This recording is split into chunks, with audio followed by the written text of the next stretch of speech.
Daniel Ordóñez. These are the Dog Files, weekly from New York. Espero que hayan pasado una excelente semana, que estén disfrutando sus últimas horas de descanso antes de regresar a la tragicomedia de la vida mañana para aquellos que tienen que trabajar el siguiente lunes. Para los que mañana es festivo, felicitaciones, extienden un poquito más la agonía del regreso. Bueno, con este optimista saludo,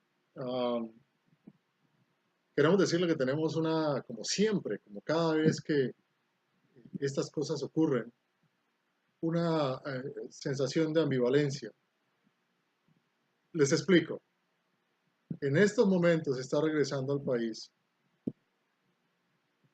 sí, Donald Trump, de haber participado en otra de sus histriónicas giras internacionales representando a los Estados Unidos de América en el G20, el famoso grupo de las 20 economías más desarrolladas y más potentes del mundo, que incluye una selección variopinta de gentes de todos los talantes, casi todos en esta ocasión bastante autoritarios, incluido el propio Macron, que más bien tiene como poses bonapartistas el tipito, pero ese es otro tema. Ahora, regresó Trump. Tan pronto regresó, empezó una andanada de tweets que nos sacó a todos de esa extraña sensación que este tipo nos produce, una extraña sensación agridulce. Dulce porque cuando no está el aire del país definitivamente es mucho más liviano, mucho más agradable, mucho más llevadero. Claro, tenemos los mismos problemas que siempre hemos tenido, tenemos las mismas grandes discusiones ideológicas, tenemos los mismos adversarios internos que siempre hemos tenido, en fin. Pero cuando el tipo regresa el aire se enrarece inmediatamente. Es una cosa increíble. En un mundo globalizado como hoy se supone que el hecho de poder estar permanentemente conectados no haría mayor diferencia, pero sí la hace, y la hace mucho. Entonces nos encontramos con ese regreso. Agridulce, repito, donde el hombre ha empezado por tratar de vendernos sus ideas acerca de lo que pasó allí. Pero antes de empezar a desmenuzar lo que este tipo trae debajo de la maleta, con unas argumentaciones además tan infantiles que ofenden la inteligencia, pero como les digo, en un momento nos vamos a ocupar de eso. Antes que nada nos vamos a ocupar de un tema que es bastante delicado, y les advierto, las opiniones que aquí emitimos son opiniones personales y sobre todo opiniones bien intencionadas. No responden a los intereses comerciales o corporativos de nadie y no pretenden tampoco pontificar sobre el tema. Solamente queremos abrir la discusión. Se trata de un tema que ya es famoso en el mundo.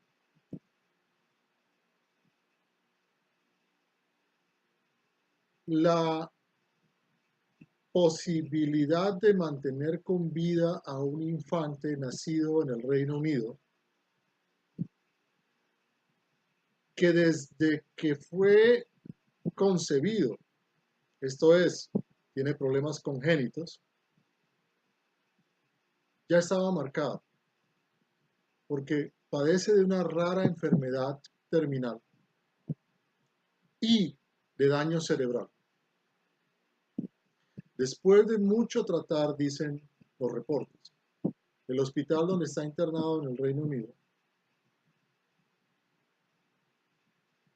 ha concluido a través de todos sus médicos y unos comités especiales que conformaron para ello, que el niño no tiene posibilidad de ser tratado, ni siquiera medianamente, y no tiene la posibilidad de ninguna manera de revertir el daño cerebral que tiene.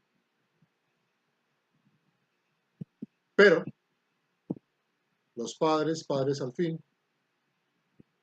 se aferran a un hilillo de esperanza y se han negado a aceptar los diferentes fallos judiciales porque el hospital, de acuerdo con la ley, demandó ante los tribunales británicos y esa demanda fue hasta el Tribunal Superior Europeo en Bruselas para poder desconectar al niño de todas las ayudas artificiales que le mantienen vivo.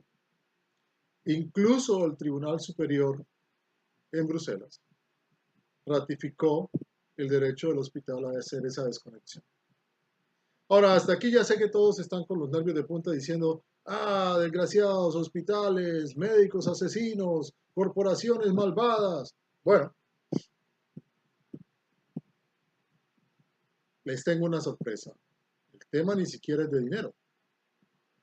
Porque los padres de Charlie Gard, que así se llama el infante, han despertado una solidaridad mundial tan grande que les ha llevado a recolectar cifras récord, más de 1.600.000 libras esterlinas, algo así fácilmente como 4 millones de dólares, para proseguir cualquier tratamiento que eventualmente pudiera extender la vida de Charlie.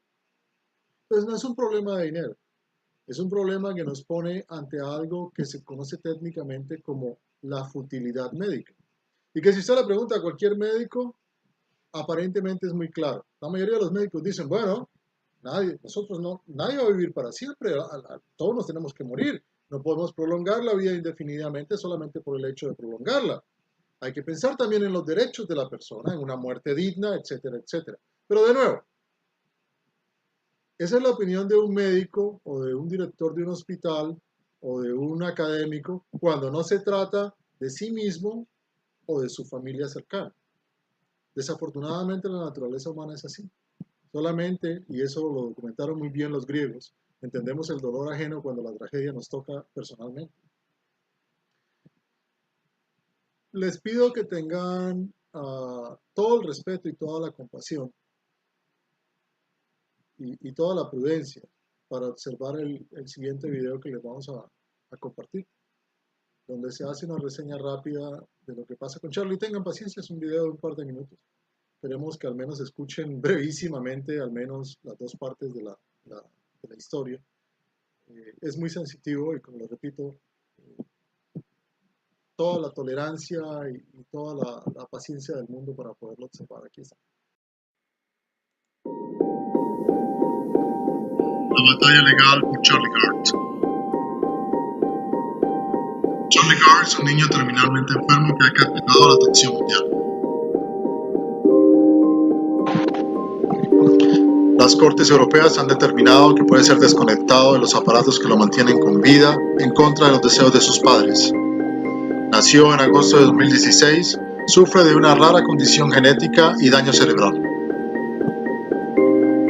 No puede mover sus brazos o sus piernas, comer o respirar por su propia cuenta. Los doctores en el Reino Unido han dicho que no tiene ningún chance de sobrevivir. Pero los padres de Charlie, Chris Gard y Connie Yates, piensan otras cosas. Que él es un luchador, va a luchar, va a seguir luchando hasta el final. No tenemos ninguna duda de eso. No podemos ni siquiera traer nuestro propio hijo a morir en nuestra propia casa. No podemos ni siquiera saber y decidir cómo será. Charlie va a morir en el hospital hoy, junio 30. Pero el hospital ha pospuesto el tema hasta que la familia pueda acondicionarse mejor. El presidente Trump y el Vaticano han emitido sus opiniones en favor de Charlie y de su familia. Si podemos ayudar a que el pequeño Charlie pueda vivir o defenderse mejor, estaremos encantados de hacerlo, para defender la vida humana. Después de una batalla legal larguísima, los padres de Charlie ya no tienen ninguna opción. La Corte de Apelaciones, la Suprema Corte y la Corte Europea de Derechos Humanos han mantenido la decisión. Esta decisión es original del abril del 2017.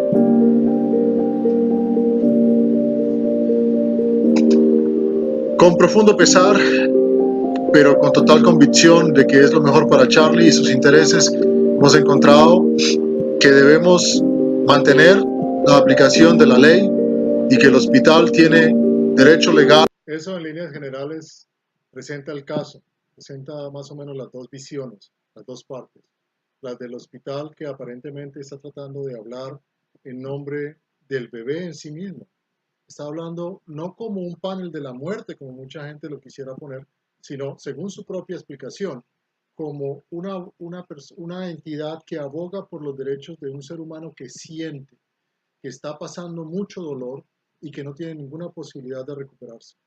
Entonces, defendiendo los derechos de ese ser humano, de ese bebé de Charlie Gard, el hospital, en contra de la actitud y de la posición de la mayoría de los padres de este mundo y específicamente de los padres de Charlie, decidió demandar para proteger lo que considera son los derechos de este ser humano a una muerte digna.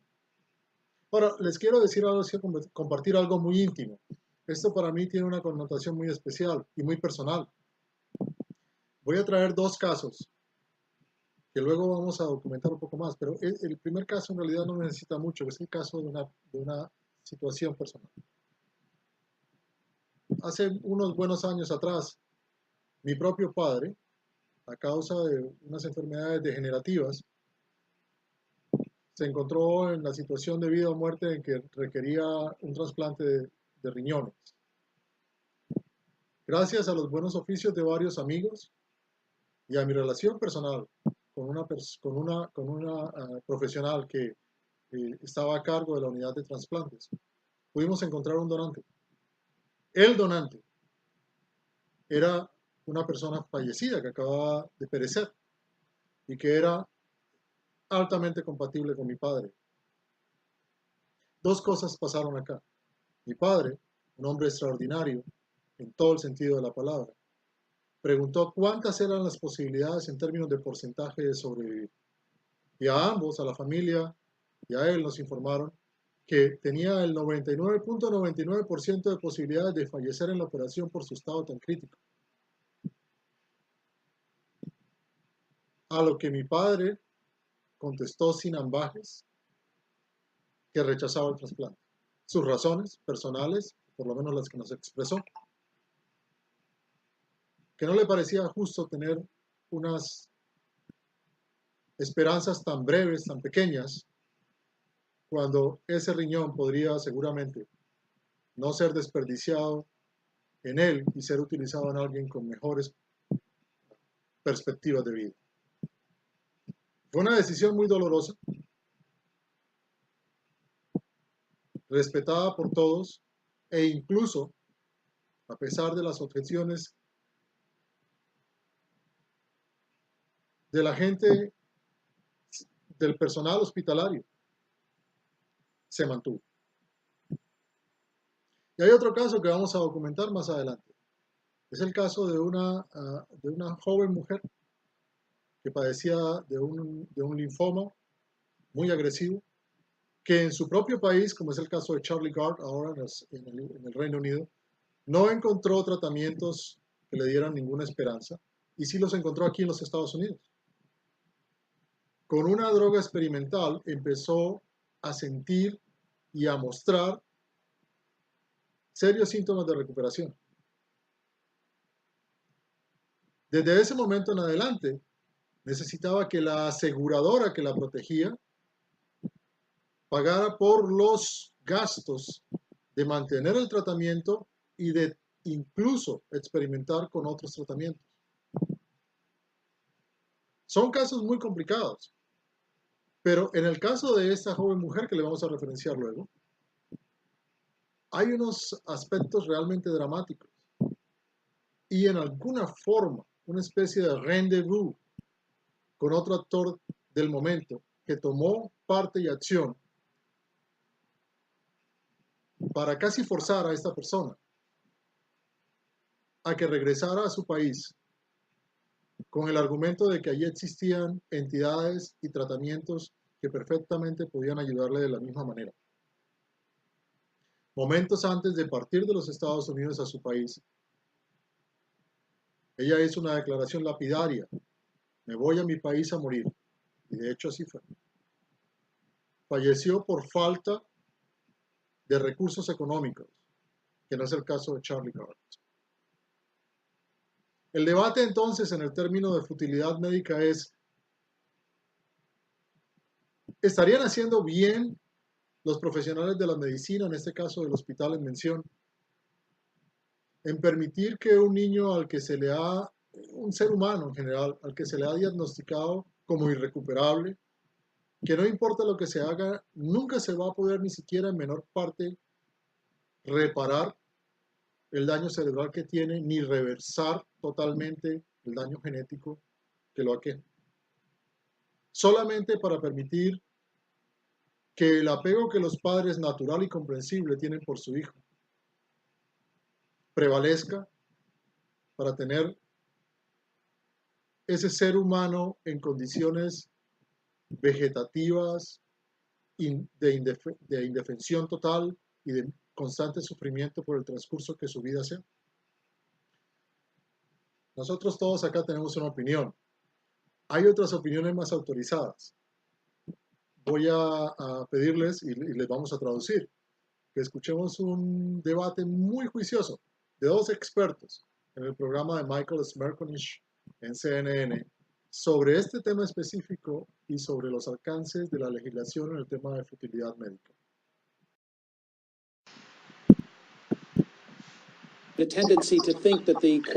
La tendencia que el sistema judicial en el Reino Unido es cruel, que está haciendo algo indebido. Pero aquí tenemos dos expertos para hablar del asunto.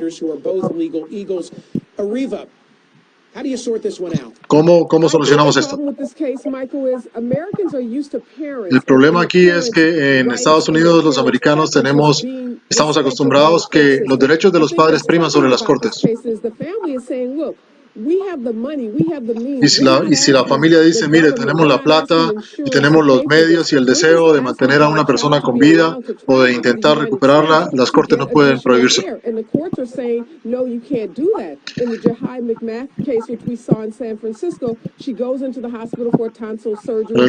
caso específico de una persona que va al hospital, sufre daño cerebral porque la cirugía salió mal. Las cortes le habrán permitido, le permitieron, de hecho, tratar tratamientos experimentales. ¿Y por qué este niño no se le permite que sea traído a los Estados Unidos, que el mismo presidente Trump está ofreciendo ayudar? Danny Ceballos, respuesta. Me imagino yo que la respuesta tiene algo que ser cumplida. Aquí en los Estados Unidos sí se les permitiría hacer eso, pero que allá no. Y que el problema está en quién tiene la razón. Desde los tempranos 90s, doctores, hospitales y las cortes han concordado en que muchas veces la autonomía médica prevalece sobre los derechos de los padres. Y es acerca de eso que se trata la expresión futilidad médica, que es una expresión ambigua, una expresión que tiene interpretaciones. Los hospitales han demandado muchas veces para poder interrumpir los tratamientos a enfermos terminales. La cosa que usted mencionó antes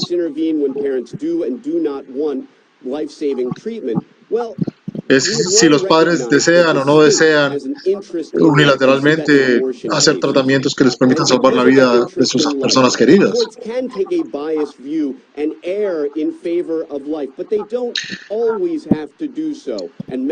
Muchas veces las cortes han fallado en favor de los derechos de los familiares, muchas veces no, pero los doctores y los hospitales no tienen que respetar esto. ¿Cómo es posible que si en alguna parte hay un tratamiento experimental, una esperanza de vida, las cortes no permitan que ellos se traten, que corten, se tomen ese derecho? Tu posición sería que siempre y cuando alguien en alguna parte ofrezca alguna esperanza, entonces hay que mantener a esa persona con vida. Y eso puede ser un sentimiento generalizado, pero jamás ha sido la ley. Y por lo menos no lo ha sido por los últimos 30 años. Yo no estoy diciendo alguien en alguna parte. Estoy hablando de alguien calificado y profesional. ¿Qué es calificado? ¿Qué es futilidad médica? Pero si las personas pueden contar con el apoyo de algún tratamiento, y en el caso de este niño, venir a los Estados Unidos y que encontrarse con profesionales que les ayuden, ¿por qué no se los permiten?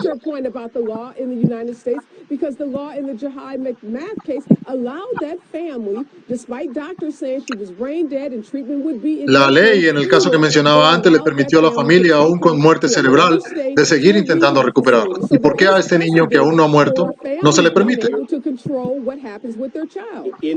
Las familias deben poder controlar, esa familia debe poder controlar qué pasa con su niño. Pero acá en los Estados Unidos el gobierno federal, el gobierno estatal, incluido aquí en Texas,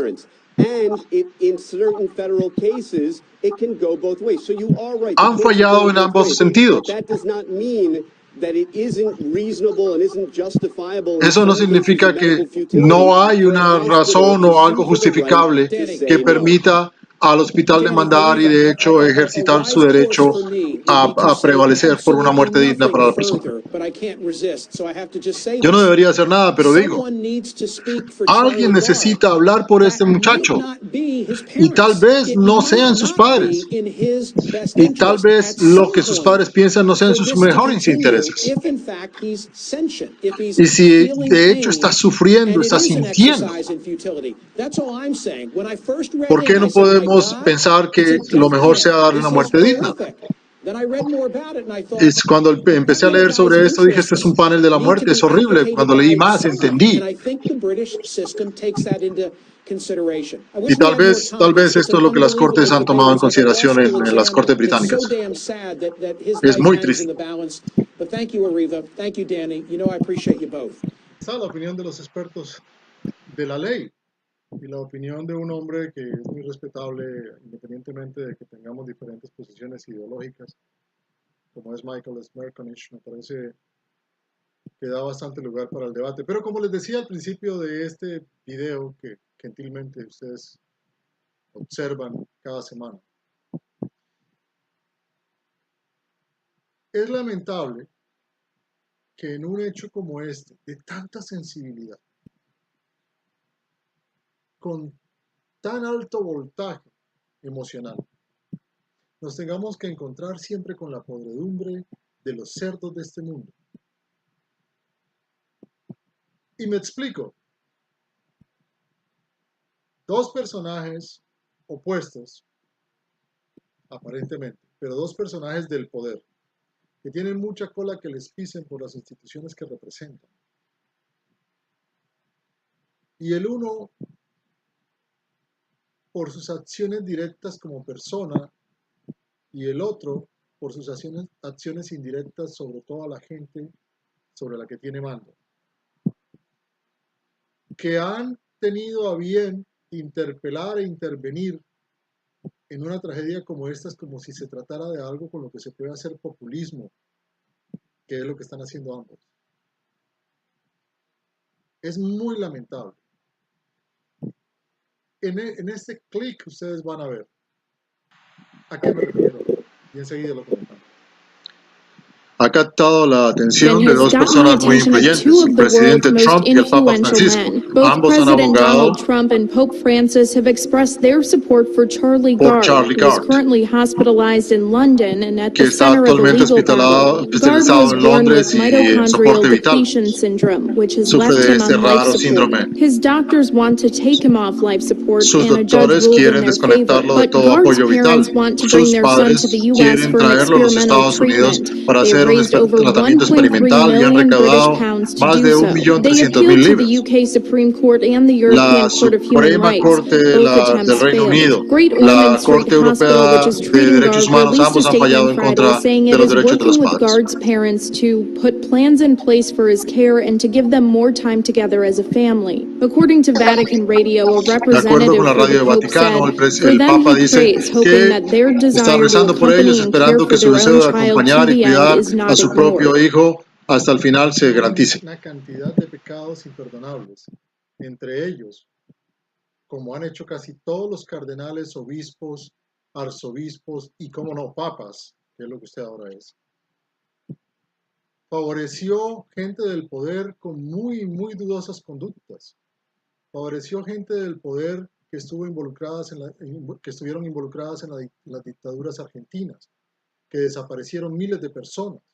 Favoreció gente del poder que ayudó a encubrir pedófilos reconocidos y perseguidos por la justicia. Y usted representa una institución que durante muchos siglos ha sido responsable de ríos de sangre derramados en nombre de su religión.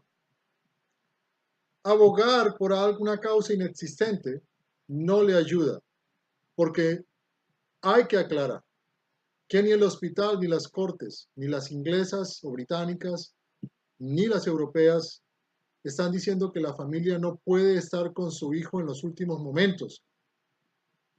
Lo que le están diciendo es todo lo contrario, que el proceso de desconexión de todas las ayudas artificiales asistidas de vida causaría una muerte casi que instantánea, muy rápida. Por lo tanto, que es totalmente ineficiente, si se quiere pensar, totalmente innecesario someter al sistema y a ellos mismos y al niño al trajín de mudarlo con todas estas ayudas a su casa, simplemente por un capricho familiar. Yo no estoy siendo insensitivo. Si me han escuchado antes, pasé por una tragedia similar con mi padre. Lo que están diciendo, entonces, no es lo que Bergoglio quiere ahora populistamente y de verdad de una manera lamentable utilizar para aparentar gran compasión ante el mundo cuando se opone flagrantemente a reconocer cosas tan importantes para la vida humana, por ejemplo, como el derecho de las mujeres a abortar en condiciones especiales. ¿Cuántas muertes, señor Bergoglio, se producen en este momento en el mundo? A raíz de que no hay, en muchas circunscripciones políticas, el respeto y el apoyo suficiente a una mujer que, por ejemplo, ha sido violada para que pueda abortar. Acaban de condenar a 30 años de prisión a una mujer en El Salvador por abortar para salvar su vida. ¿Dónde estaba usted para protestar ampliamente y ejercer su poder, porque lo tiene en este caso, ante las autoridades salvadoreñas, para que esta infamia no se consuma? Haría mejor ocupándose de verdad de cosas espirituales importantes y de cosas de aplicación práctica que de esta hipocresía tan despreciable. Y si lo de este señor Bergoglio es impresentable, lo de este energúmeno que nos gobierna, llamado Donald Trump, que ya se me acabaron los epítetos para expresar el desprecio profundo que me inspira por todas sus actuaciones y por lo que es como ser humano y por las acciones que ha emprendido en contra de los más desfavorecidos de este país y del mundo. Salir a decir que si el pequeño Charlie necesita de la ayuda de los Estados Unidos, estaremos encantados de prestársela. Como siempre, el tipo un ignorante rampante. Ni siquiera tiene los detalles del caso antes de escribir en Twitter sus estúpidas opiniones. Señor presidente Trump, yo le tengo una pregunta. Si tiene tanta compasión por un niño en las condiciones en que el pequeño Charlie Gard está, ¿dónde está su compasión por los 23 millones de personas que van a quedar sin seguro y que muchas de ellas estarán en riesgo de muerte por no contar con la asistencia de vida a través de su cruel, despiadada y misericordia inhumana reforma al sistema de salud? ¿Será porque los pobres americanos no son tan visibles mediáticamente uno a uno como sí lo es el pobre Charlie Gard? En mi opinión personal, ya que estamos teniendo esta discusión, estaría bueno que los medios de comunicación y en general los humanos que mayoritariamente se sienten tan impresionados por el caso y que en realidad muchos escondemos simplemente represiones hipócritas en este caso, dejáramos de actuar como animales de carroña con este pobre ser humano y le pudiéramos permitir de una vez por todas descansar en paz. Esa es mi opinión personal. Pero como el siguiente tema involucra al presidente mexicano y una de las frases más famosas que ha pronunciado es la de autoexculparse a sí mismo, les voy a formular exactamente la misma inquietud que él formula a sus constituyentes cada vez que hace una metida de pata que es bastante frecuente. ¿Usted qué haría en mi lugar? Es una pregunta triste. Esperamos que tenga un momento de reflexión y paz para poderla contestar adecuadamente. En un momento regresamos para terminar con el episodio de hoy y hablar un poco más de lo que está pasando con toda la parafernalia alrededor de nuestro presidente de los Estados Unidos. We'll be right back. Bueno, y para, no sabemos si alegrarnos o entristecernos, la verdad, pero nos inclinamos más por la segunda parte. Regresó Trump a los Estados Unidos y nos vino con un buque cargado de regalos. La actitud del tipo en el G20 fue nuevamente una vergüenza nacional. Todo el mundo lo pudo apreciar. Yo entiendo que los comentaristas de los medios de comunicación que cada día se quitan a sí mismos más credibilidad porque no son capaces de llamar las cosas por su nombre. A pesar que tratan de hacer un análisis, pero se enredan en esto que Trump no maneja, no acepta, que es tratar de ser justos y balanceados, como decía Fox News, la cadena más viciosa que tiene la televisión en los Estados Unidos y en el mundo,